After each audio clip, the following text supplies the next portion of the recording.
ನಮ್ಮಯ ಊರಿಗೈ ಗಾಂಧಿಗ ಮಹಾತ್ಮದ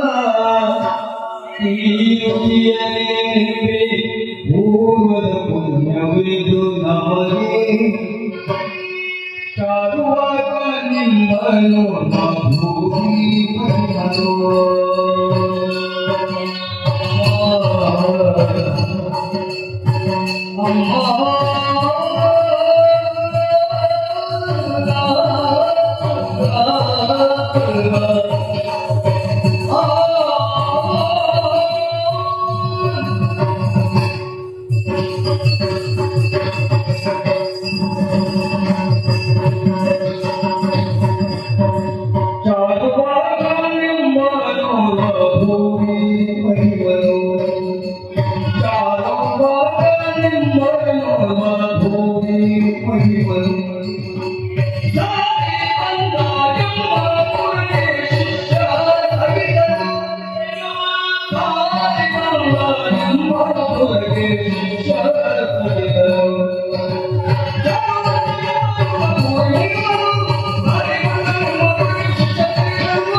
ನಾವು ಆಟ ಮಾಡಿದ ಅವ್ರು ಬಂದು ಟಿವಿ ಮನೆಗೆ ಬಂದವರಿಗೆ ವ್ಯವಸ್ಥೆ ಮಾಡಲಿಕ್ಕೆ ನಮ್ಮಿಂದ ಆಗುತ್ತಿಲ್ವಾ?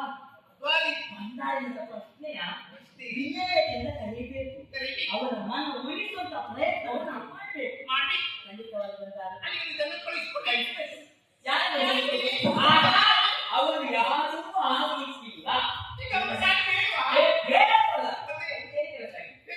ಅವರು ಆಗಲಿಕ್ಕಿಲ್ಲ. ನಿನ್ನಲ್ಲಿ ನಿರ್ಧಾರ ಮಾಡಿಕೊಳ್ತಾರೆ. ಮಧುವಾದಂತ ಮಾತುಗಳನ್ನು ಆಡಿ ಅವರ ಮನ ಉಳಿಸುವಂತ ಚಾಕಚಕ್ಯತೆ ನಿನ್ನಲ್ಲಿ ಉಂಟು. ಕೇವಲಿಂದ ಸ್ವರ ಸಾಕು ಅವರಿಗೆ.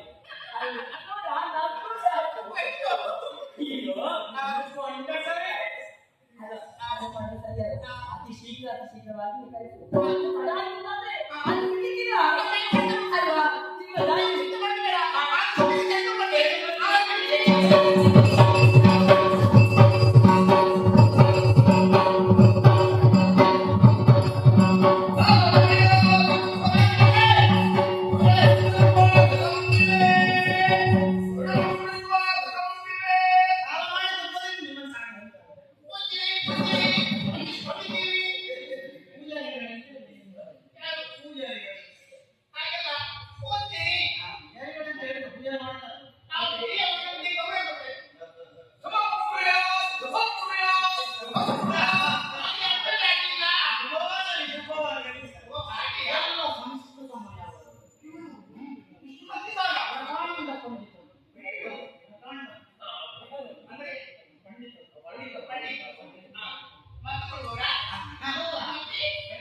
ನೀವು ಎಲ್ಲಿವರೆಗೆ ನೀವು ಮಾತು ಕೇಳ್ತೇವೆ. ನಮ್ಮ ಸವಾಲು ಯಾರ ಸವಾಲು? ನಮ್ಮ ಸವಾಲು ರಾಯ ಸವಾಲು. ನಾವು ಅಲ್ಲಿಗೆ ಬಂದು ನಮ್ಮ ಮಹಾರಾಣಿಯ ಮನಸ್ಸನ್ನು ಮುದ್ದಗೊಳಿಸಬೇಕು ಪ್ರಾರ್ಥನೆ. ಹೇಗೆ ನಾವು ಇಷ್ಟರವರೆಗೆ ಯಾವ ಅರಮನೆಗೂ ನಾವು ಹೋದವರಲ್ಲ. ನಾವೇ ನಮ್ಮ ಪ್ರವಚನ ಅಶ್ವತ್ಥನಾರಾಯಣ ಜನರಿಗೆ ಮನೆ ಮನೆಯಲ್ಲಿ ನಾವು ಪ್ರವಚನ ಕೊಡುವುದಿಲ್ಲ. ನಿಮ್ಮ ಮಹಾರಾಣಿಯಲ್ಲಿ ಹೀಗೆ ಬರುವುದಕ್ಕೆ ಹೇಳು. ಅಯ್ಯೋ ಅವರಿಗೆ ಗೌರವ ಕೈಬಿಟ್ಟಿದ್ದಾರೆ. ಮಹಾರಾಣಿ ಮಾತ್ರ ಬಿಟ್ಟು ಬೇರೆ ಕಡೆಗೆ ಹೋಗುವುದಕ್ಕೆ ಆಗ್ತದೆ. ನಿಮಗೆ ಮಾಡಲು ಬೇರು ಆಗ್ತದೆ, ಕೊಂದು ಆಗ್ತದೆ. ಅಲ್ಲ ನೀವು ಅರಮನೆಗೆ ಬಂದಲ್ಲಿ ವ್ಯವಸ್ಥೆ ಮಾಡುವ. ನಮ್ಮ ಮೇಲಿನ ವ್ಯವಹಾರ ಯಾವುದು ನಮ್ಮ ಪ್ರವಚನ ಅಲ್ಲ. ಗಮನ ಬೇರೆ ಕಡೆ ಹೋಗುವ ಹಾಗೆ ನಾವು ಹೇಳಿದಲ್ಲೇ ಕೇಳುತ್ತೇವೆ. ಅದರಲ್ಲಿಯೇ ತಮಿಳುನಾಡುವುದಿಲ್ಲ. ಹೌದು. ನಮ್ಮ ಪ್ರವಚನ ಮುಗಿಯುವವರೆಗೆ ನಮ್ಮ ಪ್ರವಚನ ಮಂಟಪದಿಂದ ಎದ್ದು ಹೋಗುವ ಹಾಗೆ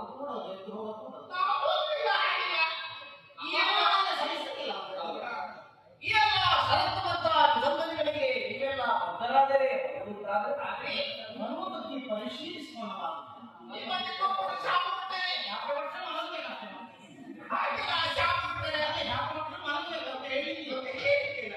ನಾವು ಹಾಗೆ ವಿವರಿಸುವುದಿಲ್ಲ. ಸರಿ ಮಹಾರಾಣಿಗಳು ಮತ್ತು ಕಾಲುಗಳಿಗೆ ಕೊಡಿ.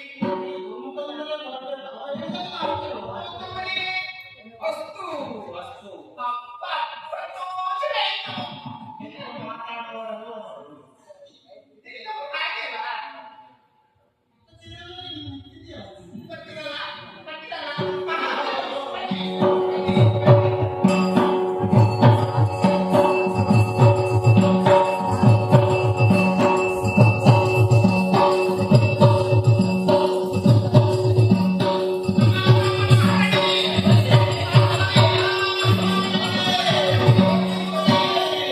ಕಾಣದ ಮಂದಗಮನಿಯೇ ಮನುವಿಧಗಳು ಪ್ರಚಲಿಸುತ್ತ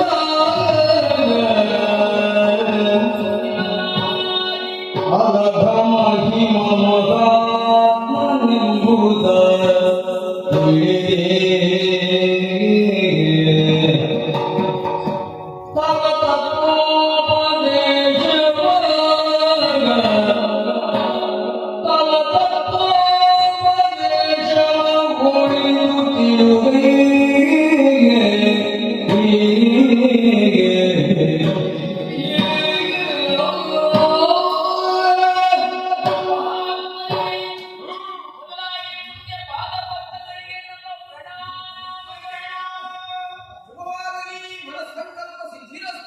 ಸಂತೋಷ ಯಥಾ ಯೋಗ್ಯವೋ ಎಂಬುದಕ್ಕೆ ಯಥಾ ಸಾಧ್ಯವಾದಂತಹ ಸತ್ಕಾರವನ್ನು ಮಾಡಿ ಉತ್ತಮವಾದ ಪೀಠವನ್ನು ಇರಬೇಕು. ನಿಶ್ಚಯನ ಯಥಾ ಸಾಧ್ಯ ಅತಿಥಿಗಳಿಗೆ ಯಥಾ ಯೋಗ. ಅಲ್ಲ ಆ ಪೀಠವನ್ನು ಅಲಂಕರಿಸಲು ನಿಮ್ಮನ್ನಾದಂಥ ವಿಚಾರವನ್ನು ಸತ್ಯೋನ್ನತವಾಗಿ ತಿಳಿಯಬೇಕು. ಹೌದು. ಆದರೆ ನೀವಿದ್ರೆ ಒಬ್ಬನ ಆ ಮನೆಗೆ ಬರಬೇಕು. ಇವಳ ಆ ಬಂದಿಗೆ ಬರುತ್ತೆ. ಅದು ಸ್ನಾನ ಬದಲಾಗಿದೆ. ಬದಲಾಗಿ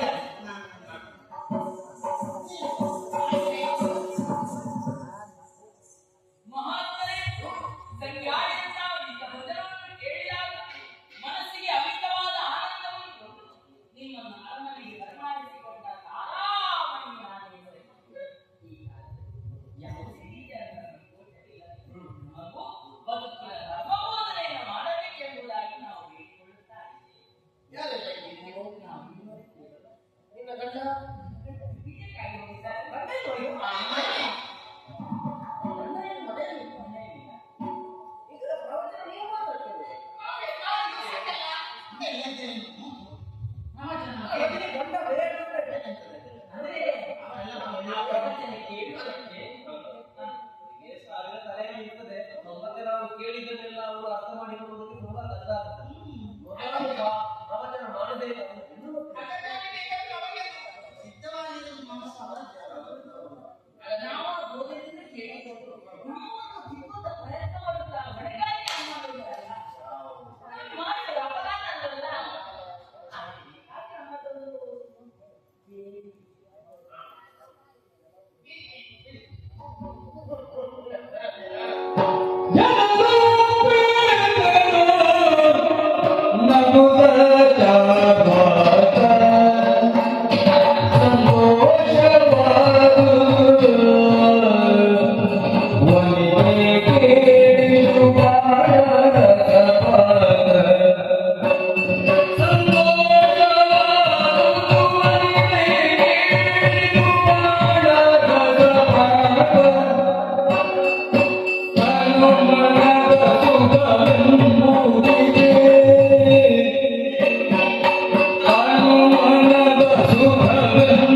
ಮಾತನ್ನೇ ನಾವು ದೊಡ್ಡವರಿಗೆ ಹೇಳಿದ್ರೆ ಅಥವಾ ದೊಡ್ಡವರಿಗೆ ಹೇಳಿದ್ರೆ ನಮ್ಮ ಮಕ್ಕಳಿಗೆ ಹೇಳಿದ್ರೆ ಅದು ನಿಮ್ಮ ವಿಷಯ.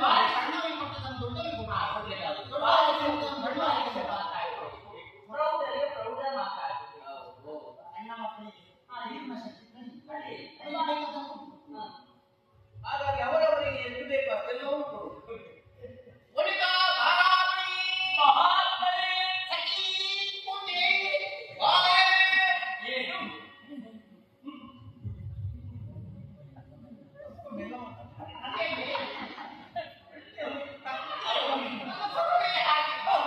ಶಿಷ್ಯ, ನಾಳೆಯಿಂದ ಇವನು ನಮ್ಮ ಜೊತೆ ಪ್ರವಚನಕ್ಕೆ ಬೇಡಿಕೆ ಬಂತು. ಮಧುರವಾದಂತ ನಿಮ್ಮ ಕಂಠದಿಂದ ಹೊರಡುವಂತ ಮಾನವ ಸೂಕ್ಷ್ಮಾವ್ಯ ನನಗೆ ಬೇಡ. ನನ್ನೆಲ್ಲ ಕೇವಲ ಪ್ರವಚನೆಗೆ ಸ್ತೋತ್ರಗಳಿಗೆ ಇಂಪಾದ ಕಾರಣವೆಂದರೆ ಅತಿ ಬೇಗನೆ ಮನಸ್ಸಿನಲ್ಲಿ ಬೇರುವುದಕ್ಕೆ ಸಾಧ್ಯವಾದ ಹೌದು. ಇದು ಬೋಧನೆ ಕಷ್ಟನೇ ಬೇಕಾಗ್ತದೆ. ಕರ್ತವ್ಯ ಬೇಕಾದ. ಹಸಿಯಾಗಿದ್ರೆ ಮಾತ್ರ ಹಸಿ ಹೊಡೆಯಲ್ಲ ಮಾತ್ರ ಕಾಲಿಗೆ ಸೇರಿದೆ. ನಮ್ಮ ಪ್ರವಚನ ಕೇಳುವುದಕ್ಕೆ ಸಿದ್ಧರಾಗಿದೆಯಾ? ಖಂಡಿತವಾಗಿ ನೀನು ಸಿದ್ಧರಾಗಲು ಕೇಂದ್ರೀಕರಿಸಿಕೊ. ಮಾನಸಿಕವಾಗಿ ಸಿದ್ಧರಾಗಿದೆ. ನೀನು ಮಾನಸಿಕವಾಗಬೇಡ. ಮಾನಸಿಕ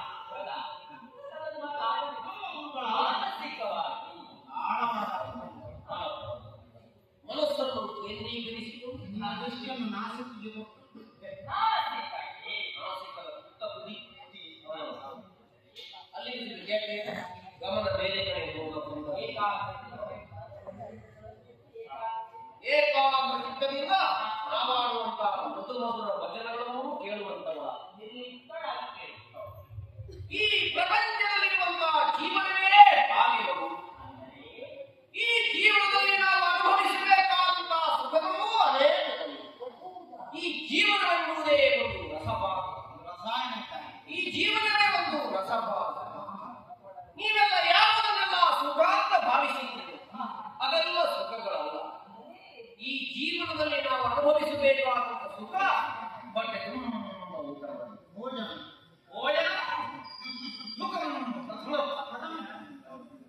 ಭೋಜನ ನಿಮಗೆ ಎಷ್ಟು ಹಸಿವಾಗುತ್ತೆ ಏನು ತಿನ್ನಬೇಕು ಉಂಟಾಗುತ್ತೆ ಅದೆಲ್ಲವನ್ನು ಬಟ್ಟೆ ತುಂಬ ತಿನ್ನಿ. ನಾನು ರಸಗಳನ್ನು ಕುಡಿಯುವ ಯಾಕಂದ್ರೆ ಉದರ ವಿಕೃತಿ ಹೊಂದುತ್ತಾರೆ. ಮಾಡುವುದಲ್ಲ ಒಳಗಿನ ಅಗ್ನಿಗೆ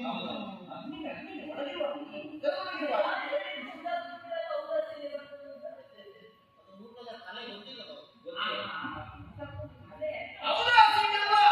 ಊಟ ಮಾಡಿದ ಮೇಲೆ ಸುಖ ಸಿಗಬೇಕು ಅಂತಾದ್ರೆ ನೀವೆಲ್ಲ ಮಲಗಬೇಕು.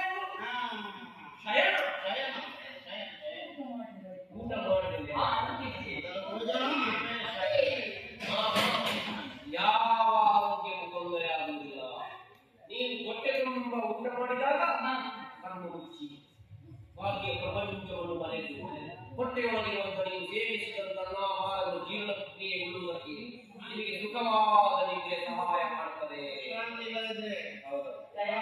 ಊಟ ಮಾಡಿದ ಕೂಡಲೇ ಬಂದು ಹಾರುವುದಲ್ಲ. ಪಚನ ಕ್ರಿಯೆ ಆಗುವುದಿಲ್ಲ. ಪಚನ ಕ್ರಿಯೆ ಆಗುವುದಿಲ್ಲ. ಪಚನ ಕ್ರಿಯೆ ಸರಿಯಾಗಿ ಆಗಬೇಕು ಅಂತಂದ್ರೆ ಹೊಟ್ಟೆ ತುಂಬ ಊಟ ಮಾಡಿ ಮಲಗಬೇಕು. ಶಯನ ಶಯನ.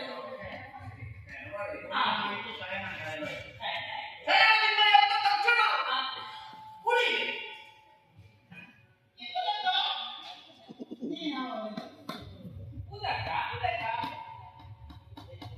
ಕೇವಲ ಉದಕ ಕುಡಿದರೆ ಯಾವ ಪ್ರಯೋಜನ ನಾವೆಲ್ಲ ಕುಡಿಯಬೇಕಾದ ಉದಕ ಬೇರೆ ಬೇರೆ ಹಣ್ಣಿನಿಂದ ಒದಗುವಂತ ರಸ ಇದು ನಮಗೆ ಗೊತ್ತಿರಲಿಲ್ಲ.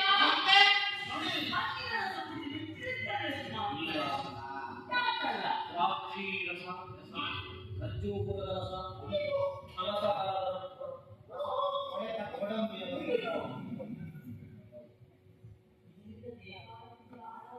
ಯಾವ ಮನಸ್ಸದ ರಸ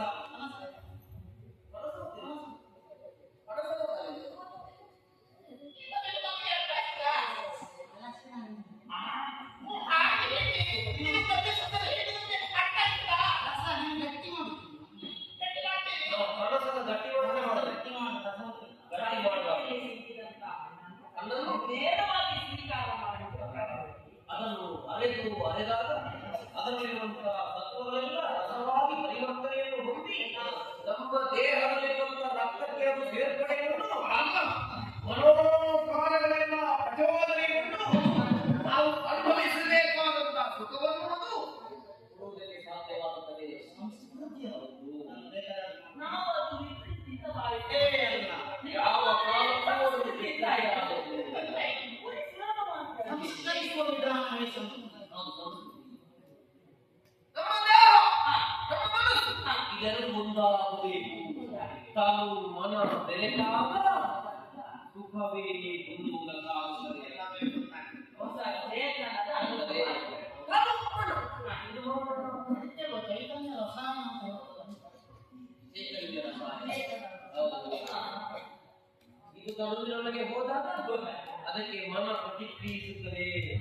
ಆಗ ಈ ರಸಾಯನಗಳಿಗೆ ತನುಮಾನಗಳು ಪ್ರತಿಕ್ರಿಯಿಸುವುದನ್ನು ಜೀವನದ ರಸಪಾತವಾಗುವುದರಿಂದ ನಾವು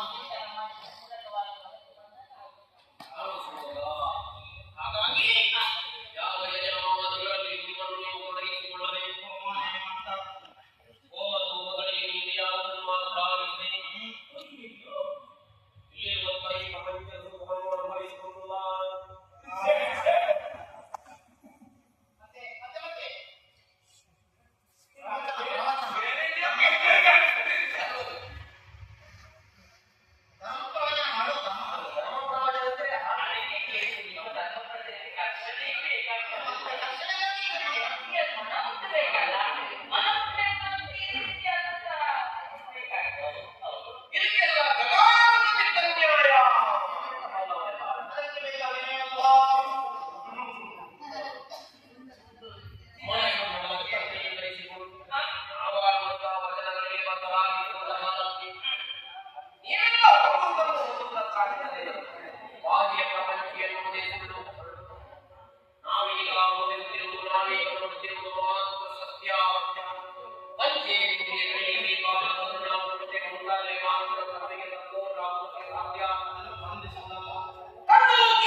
ಮೊದಲ ಅಧ್ಯಾಯದಲ್ಲಿ ನಿನಗೊಮ್ಮೆ ರೋಮಾಂಚನ ಈಗ ತನುಮನ ಬೆರೆತಾಯಿತು. ಈಗ ಮನಮನ ಬೆರೆಯಬೇಕು. ಮನಮನ ಬೆರೆದಾಗ ತನುಮನು ಬೆರೆಯಬೇಕು. ದೇಹ ದೇಹ ಒಂದಾಗಬೇಕು. ದೇಹ ದೇಹ ಒಂದಾದಾಗ ಆಗುವಂತಹ ಸುಖವನ್ನು ಬೇರೆ ಎಲ್ಲಿಯೂ ಹೊಂದುವುದಕ್ಕೆ ಸಾಧ್ಯವೇ ಇಲ್ಲ. ಈ ಪ್ರಪಂಚದಲ್ಲಿ ಯಾರು ಶಾಶ್ವತರಲ್ಲ, ಎಲ್ಲ ದೇವಾದಿ ದೇವತೆಗಳು ಕೂಡ ಈ ಪ್ರಪಂಚದಲ್ಲಿ ಶಾಶ್ವತರಲ್ಲ. ಅಂತ್ಯ ಉಂಟವೇ ಮೂರ್ತಿಗಳಿಗೂ ಅಂತ್ಯ ಉಂಟು. ಕಲ್ಪಾಂತಿ ಇರುವುದಿದೆ. ಹಾಗಾಗಿ ದೇವತೆಗಳು ಯಾರೂ ಇಲ್ಲ ಈ ಪ್ರಪಂಚದಲ್ಲಿ. ಹೆಣ್ಣಾಳನ್ನು ಸುಖಪಡಬೇಕು, ಬೇಕಾದ ಗಂಡನ್ನು ಮಾಡಿಸಿ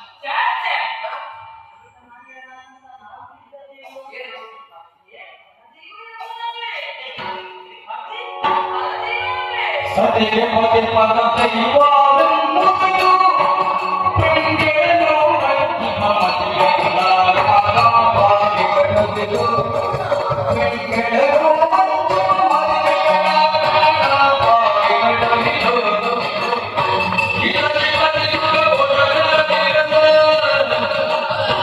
ಇದರಲ್ಲಿ ಬದಿಯುವ ಒಡಗಡೆಯಿರದು ಸರಿಯೋ ಮನಮನೆ ಜನುಮ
ನೋಡಿ ಸುಖವನ್ನು ಅನುಭವಿಸುವುದು ಕಣ್ಣಿನಿಂದ ನೋಡಿ ಬರುವ ಸುಖ.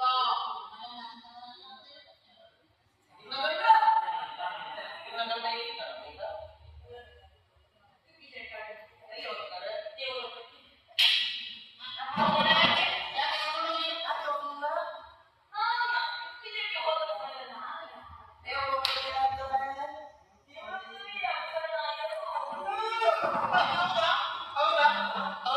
ಹೋಗಿ ಎಷ್ಟು ಸಮಯ ಆಯಿತು? ನಿಮಗೆ ಆದ್ರೆ ಮುಗಿಸಿ ಬರಬಹುದಿತ್ತಲ್ವಾ?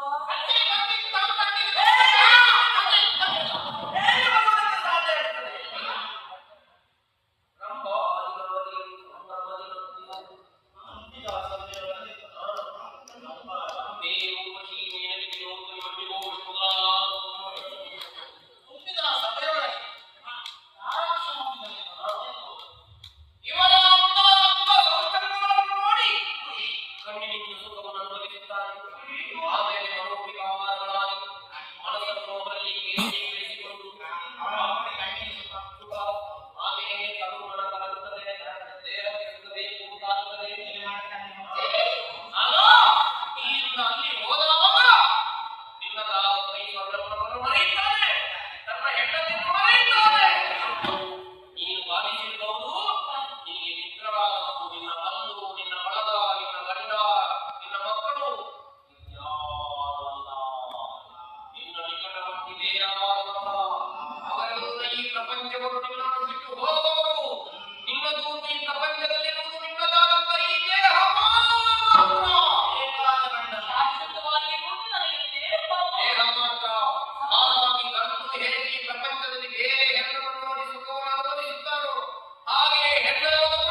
ಏನು ಅಲ್ಲ ಒಂದು ವೇಳೆ ನನಗೆ ಮನಸ್ಸು ಇರುವುದೇ ಹೌದಾಗಿದೆ ಅವರು ಬರುವುದಿತ್ತಲ್ಲ ಇಲ್ಲದಿದ್ರೆ ಹೆಂಡತಿಗೆ ಹೇಳಿಯಾದ್ರೂ ಹೊರಗೆ ಹೋಗಬಹುದು. ಅಲ್ಲಿ ಕಳಿಸಿಕೊಳ್ಳಬಹುದಿತ್ತಲ್ಲ ಅದು ಬೇಡ ಇದು ಬೇಡ ಈ ಪ್ರಪಂಚದಲ್ಲಿರುವ ಪ್ರತಿಯೊಬ್ಬ ಗಂಡು ತನ್ನ ಹೆಂಡತಿಯಲ್ಲಿ ಹೇಳುವುದಿಲ್ಲ ಎಲ್ಲಿಗೆ ಹೋಗುವುದು ಅಂತ. ಆದ್ರೆ ಹೆಂಡತಿಯವರು ಮನೆ ಬಿಟ್ಟು ಹೋಗಬೇಕು ಅಂತಂದ್ರೆ ಗಂಡನನ್ನು ಹೇಳಿಯೇ ಹೋಗಬೇಕು ಅಂತ ಹೇಳುತ್ತೆ. ಆ ಸತ್ಯ ಅರ್ಥ ಮಾಡಿದ್ದು ಈಗ ನನಗೆ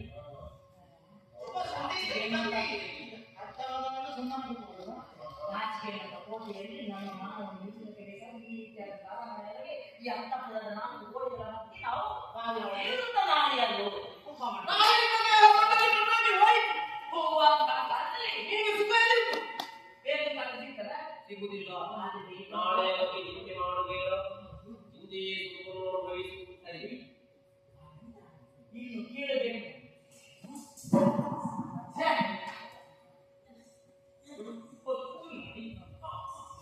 ನಿಮ್ಮ ಪ್ರವಚನ ಪೂರ್ಣವಾಗುವ ಮೊದಲೇ ಇವತ್ತರ ಹೋಗ್ತಾ ಇದ್ದಾರೆ. ಸಮಯ ಹೋಗಿದ್ದು ನನಗೆ ಗೊತ್ತೇ ಆಗಿಲ್ಲ. ನಮಗೆ ಸಮಯ ಹೋಗದೆ ಗೊತ್ತಾಗ್ತದೆ. ಯಾವುದನ್ನು ಕೇಳಬೇಕಂತ ಆಗ್ತಾರ ಸಮಯ ಬರ್ತಿ ಇರುವುದಿಲ್ಲ ಅಂತ ಅಲ್ವಾ ನನಗೊಬ್ಬ ಸಮಯ ಮತ್ತೆ ಆಗ್ಲಿಲ್ಲ ಮತ್ತು ಕೇಳಬೇಕು ಮತ್ತು ಕೇಳಬೇಕು ಅಂತ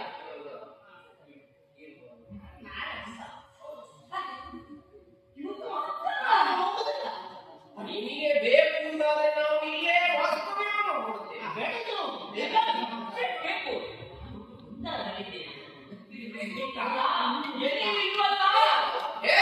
ನಿಮ್ಮ ಗಂಡ ಬರುವುದಿಲ್ಲ. ಗಂಡ ಬರಲಿಲ್ಲ ಮತ್ತೆ ನಾವು ಯಾಕೆ ಇದ್ದೇವೆ? ನಾವಿದ್ದೇವೆ. ನಾವು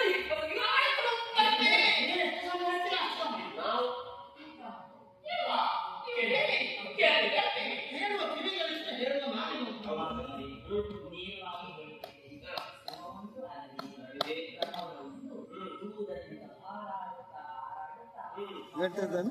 ಎಂತೆ ಅದೊಂದು ಅರ್ಧ ಗಂಟೆ ಉಂಟು.